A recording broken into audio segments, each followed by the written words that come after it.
Karibu kwa mara nyingine tena mtazamaji wa The World News katika kipindi hiki cha ulimwengu wa siasa. Mimi ni Adam Hussein. Rais wa Iran Masoud Pezeshkian amewataka wa Marekani kukataa propaganda za Rais Donald Trump dhidi ya Iran, akisema Marekani na Israel wamekuwa wakitumia propaganda dhidi ya taifa hilo, propaganda ambazo ni uongo mtupu. Pezeshkian alisema kuwa Iran haijawahi kuanzisha vita katika historia ya kisasa, na akawataka watu wa Marekani kuzingatia kama maslahi yao yanahudumiwa katika vita hivyo.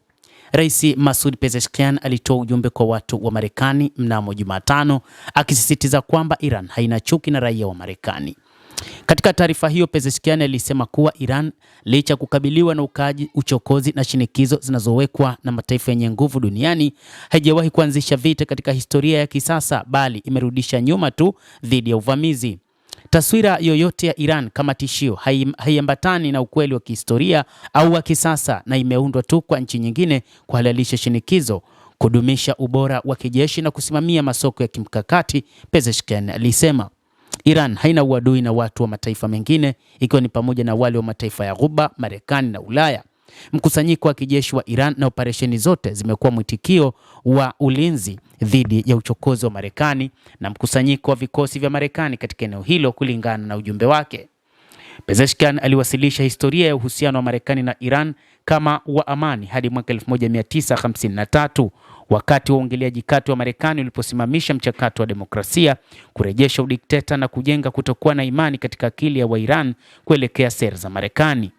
Licha ya kuwekewa vikwazo vikubwa na hatua za kijeshi za moja kwa moja dhidi ya Iran, nchi hiyo imeimarika tu, huku kiwango cha watu wanaojua kusoma na kuandika na wanasayansi kikiongezeka mara 3, teknolojia zikiendelea, huduma za afya zikipanuka na uimarishaji wa miundombinu ukiongezeka. Pezeshkian alisema, akiwataka umma kupuuza propaganda za vyombo vya habari vya Magharibi, ambapo rais wa Marekani Donald Trump amekuwa akivitwisha vyombo vya habari mzigo usiokuwa wa uhalisia. Vita dhidi ya maslahi ya Marekani. Pezeshkian pia aliwataka watu wa Marekani kuzingatia ikiwa maslahi yao yanahudumiwa ipasavyo, na amekuwa akiuliza maswali mengi kupitia taarifa yake, akisema kwamba je, mauaji ya watoto wasiokuwa na hatia na uharibifu wa vituo vya dawa za saratani au kutia chumvi kwa kulipua taifa katika enzi ya mawe kuna faida yoyote isipokuwa kuharibu taswira zaidi ya Amerika ya kimataifa, Pezeshkian aliandika.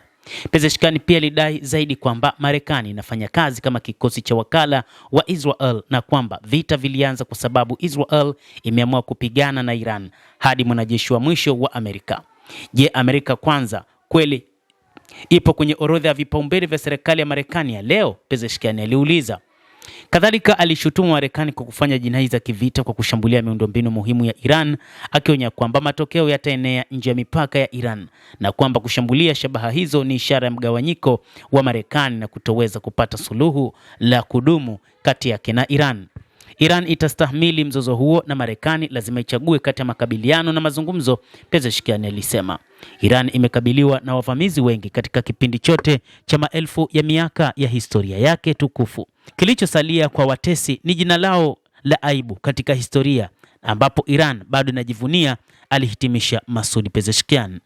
Mtazamaji wa The World News, endelea kutufuatilia, lakini ni kusihi usisahau kulike, usisahau kucomment, kadhalika kusubscribe channel yetu hii ili upate habari hizi kwa mapana kupitia The World News. Mimi ni Adam Hussein, endelea kuwa nasi wakati wote, endelea kutufuatilia kupitia hapa The World News.